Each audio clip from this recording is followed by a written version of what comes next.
अस्सलाम वालेकुम नाज़रीन, learn online with Faizan Khan में आप सभी का इस्तकबाल है।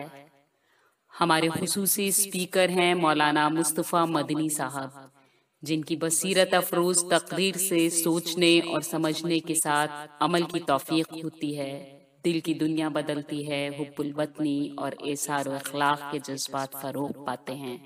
आप भी सुनिए और अपने अंदर इनकलाबी तब्दीलियाँ महसूस कीजिए। बिस्मिल्लाहिर्रहमानिर्रहीम। नाज़रीन किराम, अस्सलामु अलैकुम वरहमतुल्लाहि वबरकातुहू। आज माहौलियात पर बात होगी, जिसे हम और आप हिंदी में पर्यावरण कहते हैं, इन्वायरमेंट। माहौल और आबो हवा, इसका जिक्र कुरान मजीद में बहुत है।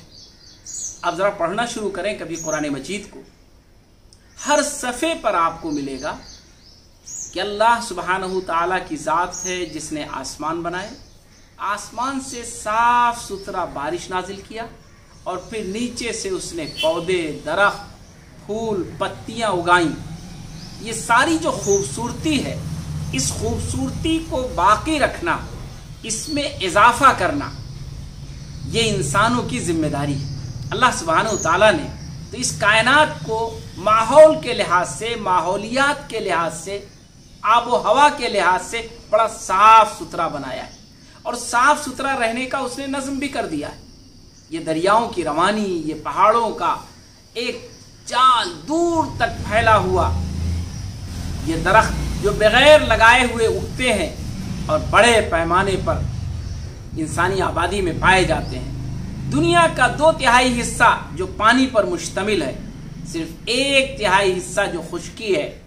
अल्लाह तबारक ताला ने तो आबो हवा को अच्छा रखने का भरपूर इंतजाम कर दिया है, लेकिन इंसानों की जिम्मेदारी है कि उस आबो हवा को अच्छा रखें। ये उन्हीं के लिए जरूरी है, हर जानदार के लिए जरूरी है।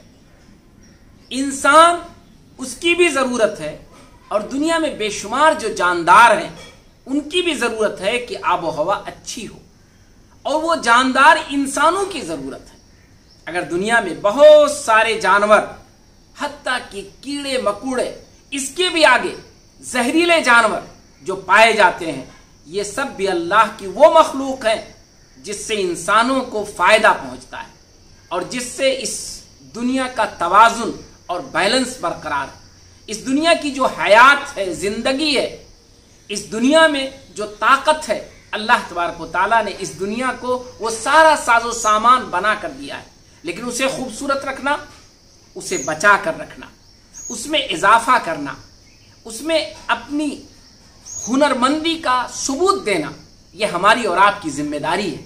हम अपने माहौल को साफ सुथरा रखेंगे तो हमारी सेहत अच्छी होगी, हम अपने माहौल को साफ सुथरा रखेंगे तो हमारी ज़िंदगी अच्छी होगी। अल्लाह सुब्हानहू ताला का शुक्र अदा करें, अल्लाह सुब्हानहू ताला का जिक्र करें और याद करें, उसकी तस्बीह बयान करें। अल्लाह तबारक ताला ने जब भी कायनात और उसकी इन तमाम मखलूकात का जिक्र किया है, दरियाओं, समंदर, पहाड़ों और इन फिजाओं का जिक्र किया है, बारिश और उसके नतीजे में उगने वाले पौधों का जिक्र किया है, तो अल्लाह तबारक ताला ने यही कहा है कि तुम जिसने ये सब बनाया है उसकी बड़ाई बयान करो, उसकी पाकी बयान करो, उसकी तस्बीह बयान करो। और ये सब भी उसी अल्लाह की तस्बीह बयान करते हैं। इसलिए माहौलियात पर तवज्जो देना ये इस्लाम की बुनियादी तालीमात में से है। माहौल को साफ सुथरा बनाए रखना ये इस्लाम की बुनियादी तालीमात में से है। नबी करीम सल्लल्लाहु अलैहि वसल्लम ने आबो हवा को साफ सुथरा रखने और उसके लिए पेड़ों पर तवज्जो देने की बराह रास्त तालीम दी है। नबी करीम सल्लल्लाहु अलैहि वसल्लम ने तो फरमाया, अगर तुम्हें दिखे कि क़यामत आ रही है, ये दुनिया तबाह हो जाएगी, लेकिन एक दरख्त तुम लगा सकते हो, तुम्हारे हाथ में इतनी ताकत है, गुंजाइश है और तुम्हारे पास एक पौधा है तो उसे लगा दो। क़यामत का आना सामने हो, उसका मंजर दिख रहा हो और ये लग रहा हो कि ये पौधा इसी क़यामत का शिकार हो जाएगा, नहीं बचेगा, फिर भी नबी करीम सल्लल्लाहु अलैहि वसल्लम ने फरमाया कि ये पौधा लगा दो। पौधे को रसूलुल्लाह सल्लल्लाहु अलैहि वसल्लम ने, पेड़ के बारे में रसूलुल्लाह सल्लल्लाहु अलैहि वसल्लम ने फरमाया कि इसे तुम ज़ाय मत समझो। अगर तुमने कोई पेड़ लगाया है तो उसका साया होगा, कोई उसके साये से फायदा उठाएगा। کوئی اس کی لکڑیوں سے فائدہ اٹھائے گا. اگر وہ پھلدار ہوگا تو انسان بھی کھائیں گے, جانور اور چڑیاں بھی کھائیں گی, اور یہ سب جو کچھ ہوگا یہ تمہارے لیے صدقہ جاریہ ہوگا, تمہارے لیے بھلائی ہوگی, اس میں تمہارے آخرت کی بہتری کا سامان ہوگا. اس میں اسے تم ضائع مت سمجھو. کہیں بھی کوئی چیز اگر تم لگا دو گے تو اس کا کوئی نہ کوئی فائدہ کسی نہ کسی کو ضرور پہنچے گا, اور جب فائدہ پہنچے گا تو تمہارے حق میں وہ اللہ تبارک تعالیٰ اجر اور ثواب کا ذریعہ بنے گا. نبی کریم صلی اللہ علیہ وسلم نے پانی کے استعمال کے سلسلے میں جو تاکید فرمائی اسے بھی ہمیں اور آپ کو سامنے رکھنا چاہیے. نبی کریم صلی اللہ علیہ وسلم نے 5 وقت نماز کے لیے وضو کا اہتمام فرمایا, اچھے سے وضو کا اہتمام فرمایا. ایک بار کے بجائے 3 بار نبی کریم صلی اللہ علیہ وسلم کی سنت ہے کہ ہم پانی کا استعمال کریں, ہم دھوئیں. لیکن اس کے باوجود نبی کریم صلی اللہ علیہ وسلم نے بیجا پانی کے استعمال سے منع فرمایا.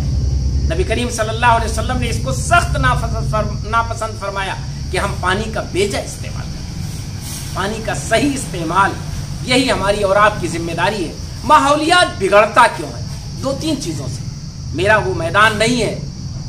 سماجیات کے ماہرین اور ماحول کے ماہرین وہ دراصل اس کو بتلائیں گے, لیکن 2-3 چیزیں ہیں جس کو ہمیں اور آپ کو دھیان دینا ہے.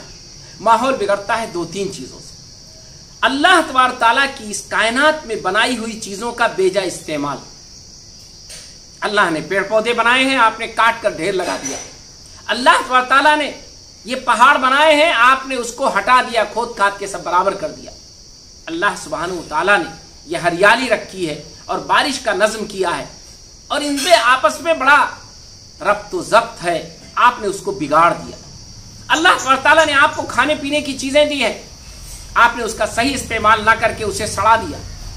آپ نے زیادہ ذخیرہ کر لیا, جتنی آپ کی ضرورت نہیں تھی اس سے زیادہ آپ نے ڈھیر لگا لیا, اور وہ سڑ گیا, اٹھا کے آپ نے پھینک دیا. اللہ تبارک تعالیٰ نے آپ کے لیے صفائی کے لیے بہترین پانی کا نظم کیا ہے, آپ نے اس پانی کا استعمال نہیں کیا. آپ نے جتنا کوڑا کرکٹ چیزیں ہیں سب کو ڈھیر لگا دیا, اور وہ چیزیں بھی آپ نے استعمال کرنے سے کوئی دریغ نہیں کیا, ذرہ برابر آپ کو جھجک نہیں ہوئی, جنہیں استعمال نہیں کرنا چاہیے, جو صحت کے لیے مضر ہے. صرف کس لیے؟ کاروبار کے لیے, اپنے فائدے کے لیے, دنیا کمانے کے لیے, چند ٹکوں کے لیے, پیسوں کے لیے. آپ تو پیسے حاصل کر چکے, لیکن آپ ذرا بتائیں جو ماحول پراگندہ ہوا, جو ماحول آلودہ ہوا, جو فضا زہر آلود ہو گئی, وہ تو آپ کو بھی متاثر کرے گی. آپ بھی تو اسی فضا میں سانس لیں گے. آپ کو بھی تو صاف ستھری ہوا چاہیے. یہ ٹھیک ہے آپ نے اپنے گھر کا ماحول, اندر کا ماحول بڑا اچھا بنا لیا, لیکن باہر کا ماحول اگر اچھا نہیں ہے تو باہر جب آپ نکلیں گے تو اسی زہر آلود فضا میں آپ کو بھی سانسیں لینی پڑیں. اس لیے انسانوں کی ذمہ داری ہے, اس میں کوئی شک نہیں کہ اس میں بڑا کام حکومتوں کا ہے, انتظامیہ کا ہے. وہ بڑے پیمانے پر اس کام کو کر سکتی ہے, اس کے ہاتھ میں وسائل بھی ہیں, طاقت بھی ہے, اور اس کے پاس اس کی صلاحیت اور امکانات بھی ہیں. لیکن عام سماج کے لوگ, ہم اور آپ سبھی لوگ اس پر توجہ دیں. انسانی آبادی میں سماج کا رول بہت بڑا ہے, ہر انسان کا رول ہے. نبی کریم صلی اللہ علیہ وسلم نے فرمایا کہ تم میں سے ہر شخص ذمہ دار ہے. ہر شخص اپنے آپ کو ذمہ دار سمجھے. ہم کچھ نہ کچھ کریں, ہم 10 پیڑ لگائیں, 10 پودے لگائیں, خوبصورتی کے لیے لگائیں یا ہم بھلائی کے لیے لگائیں. ہم اگر ایسا کریں گے تو یقین جانیے ہم ہی اور آپ اچھی فضا میں سانس لیں گے.